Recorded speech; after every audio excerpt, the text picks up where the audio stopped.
اور جیسی میں تلوار لے کر اس کافر کی طرف دوڑا، اس نے تلوار پھینک دی، ہاتھ اٹھا لیا کہ میں تلوار نہیں چلاؤں گا، میں نہیں لڑوں گا۔ میں نے اچھا موت کے ڈر سے؟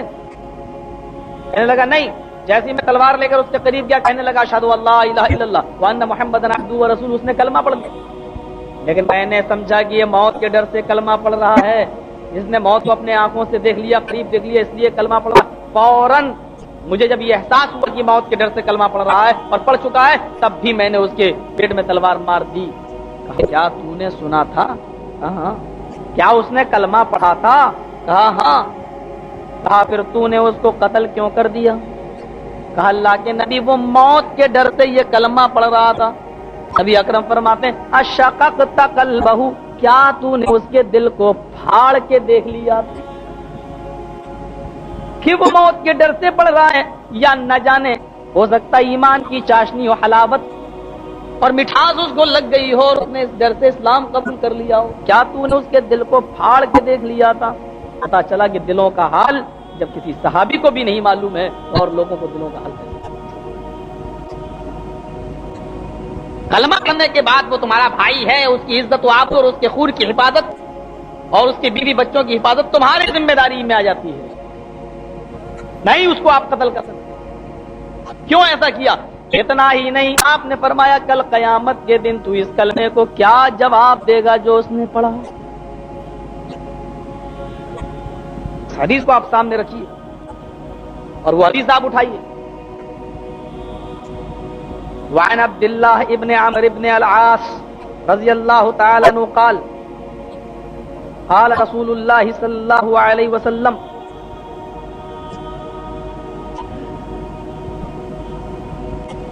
حضرت عبداللہ ابن عمرو ابن عاص فرماتے ہیں کہ اللہ کے نبی صلی اللہ علیہ وسلم نے فرمایا کہ میری امت پر وہی سب کچھ ہوگا ما اتا علی بنی اسرائیل، جو کچھ بھی بنی اسرائیل پر ہوا، میری امت بھی ان کے نقش قدم پہ چلے گی، اس نقش اسرائیل چلی۔ حذو النعل بالنعل، جیسے دونوں جوتے برابر ہوتے ہیں، ان میں کوئی چھوٹا اور بڑا نہیں ہوتا، ایسی میری امت میں اور بنی اسرائیل میں کوئی فرق نہیں رہے گا،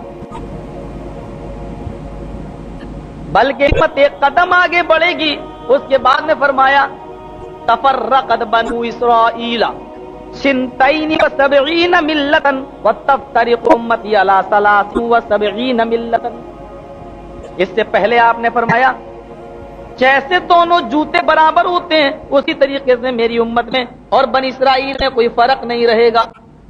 حتی ان کان منہم من اتی علی امہ علانیتا لکان من امتی من یصنع ذلک، حتی کہ بنی اسرائیل میں اگر کسی شخص نے اپنی ماں کے ساتھ اعلانیہ زنا کیا ہوگا، اپنی ماں کے پاس وہ اعلانیہ زنا کرنے آیا ہوگا، لکان من امتی من یصنع ذلک، تو میری امت میں بھی قیامت اس وقت تک نہیں آئے گی جب تک کہ میری امت میں بھی ایسے لوگ پیدا نہ ہو جائیں، وہ شخص بھی میری امت کا فرد بھی اپنی ماں کے ساتھ اعلانیہ زنا کرے گا۔ پھر آپ نے فرمایا تفرقت بنو اسرائیل علی سنتین و سبعین ملتا، بنی اسرائیل 72 فرقوں میں بٹ گئی تھی۔ وتفترق امتی کے لفظ پر غور کیجیے، وتفترق امتی علی 73 ملتا، تو میری امت 73 فرقوں میں بٹے گی۔ بنی اسرائیل 72 فرقوں میں بٹ گئی تھی، میری امت 73 فرقوں میں بٹے گی۔ کلہم فی النار الا واحدہ، سارے کے سارے فرقے جہنم میں جائیں گے، ایک جماعت جنت کے اندر جائے گی، الا ملۃ واحدہ، ایک گروہ جنت میں جائے گا۔ یہاں سے آپ اندازہ لگائیں گے، صحابہ نے پوچھا من ہم یا رسول اللہ، وہ ایک گروہ جنت میں کون سا جائے گا؟ فرمایا مانا علیہ واصحابی، جس پر میں ہوں اور میرے صحابہ ہیں، جس پر میں ہوں اور میرے صحابہ ہیں۔ قال محمد بن اسماعیل البخاری، محمد ابن اسماعیل البخاری اور ان کے استاد امام حمیدی فرماتے ہیں کہ ہم اصحاب الحدیث، یہ جنت میں جانے والے قرآن پر عمل کرنے والے اور حدیث پر عمل کرنے والے، قرآن و حدیث کو تھامنے والے ہوں گے۔ میری امت میں 73 فرقے ہوں گے۔ آپ نے جن لوگوں کو دیکھا کہ وہ گروہ گروہ میں بڑھ رہے ہیں، آپ نے ان کو بھی اپنا امتی کہا۔ میری امت میں 73 فرقے ہوں گے۔ نبی نے تو اتنی جلدی کسی پر کفر کا فتویٰ نہ لگایا۔ میرے بھائیو، پھر ہم آج ایک دوسرے پر کفر کے فتوے کیوں ٹھونک دیتے ہیں؟ ضرورت ہے۔ آج امریکہ اور برطانیہ، برٹین، یہودی اور عیسائی دو الگ الگ ملک ہیں۔ عیسائیوں نے آج تک ثبوت نہیں دیا کہ مریم پاک دامن ہے۔ یہودیوں نے الزام لگایا کہ عیسیٰ کی ماں مریم زانیہ ہے۔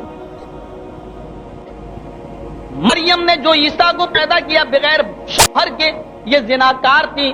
عیسائیوں کی بائبل آج تک جواب نہ دے سکی، اور عیسائی آج تک خاموش ہے، اس کا جواب نہ دے سکے۔